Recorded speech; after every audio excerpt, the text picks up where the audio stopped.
कार्तिक माह के शुक्ल पक्ष की एकादशी को तुलसी जी का विवाह शालिग्राम के साथ करवाया जाता है, जो भगवान विष्णु का ही एक स्वरूप है। तुलसी जी को विष्णु प्रिया माना जाता है और ऐसी मान्यता है कि यदि भगवान विष्णु के भोग में तुलसी दल न रखा गया हो तो भगवान विष्णु उस भोग को स्वीकार नहीं करते। तो चलिए देखते हैं तुलसी जी की विवाह कथा। तुलसी जी पूर्व जन्म में एक लड़की थी जिनका नाम वृंदा था। राक्षस कुल में उनका जन्म हुआ था। बचपन से ही भगवान विष्णु की भक्त थी और बड़े ही प्रेम से भगवान की सेवा पूजन किया करती थी। जब वह बड़ी हुई तो उनका विवाह राक्षस कुल में दानवराज जालंधर से हुआ। जालंधर समुद्र से उत्पन्न हुआ था। वृंदा बड़ी ही पतिव्रता स्त्री थी और सदा ही अपने पति की सेवा करती थी। एक बार देवताओं और दानवों में युद्ध हुआ। जब जालंधर युद्ध पर जाने लगे तो वृंदा ने कहा, स्वामी आप युद्ध पर जा रहे हैं, आप जब तक युद्ध से वापस नहीं आएंगे तब तक मैं पूजा में बैठकर आपकी जीत के लिए अनुष्ठान करूंगी। जब तक आप वापस नहीं आ जाते मैं अपना संकल्प नहीं छोड़ूंगी। जालंधर तो युद्ध में चले गए और वृंदा व्रत का संकल्प लेकर पूजन में बैठ गईं। उनके व्रत के प्रभाव से देवता भी जालंधर को न जीत सके। सारे देवता जब हारने लगे तो विष्णु जी के पास गए।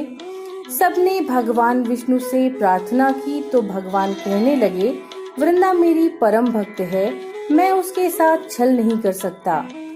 फिर देवता बोले, भगवान दूसरा और कोई उपाय भी तो नहीं है, अब आप ही हमारी मदद कर सकते हैं। भगवान ने जालंधर का ही रूप रखा और वृंदा के महल में पहुंच गए। जैसे ही वृंदा ने अपने पति को देखा वे तुरंत पूजा घर से उठ गईं और उनके चरणों को छू लिया। जैसे ही उनका संकल्प टूटा, युद्ध में देवताओं ने जालंधर को मार दिया और उसका सर काटकर अलग कर दिया। उसका सर वृंदा के महल में गिरा। जब वृंदा ने देखा कि मेरे पति का सर तो कटा पड़ा है, तो फिर यह जो मेरे सामने खड़े हैं ये कौन हैं? उन्होंने पूछा, आप कौन हैं जिसका स्पर्श मैंने किया? तब भगवान अपने रूप में आ गए पर वे कुछ ना बोल सके। वृंदा सारी बात समझ गई। उन्होंने भगवान को श्राप दे दिया कि आप पत्थर के हो जाओ, और भगवान तुरंत पत्थर के हो गए।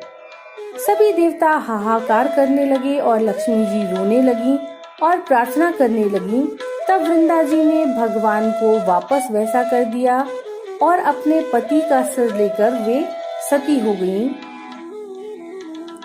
उनकी राख से एक पौधा निकला।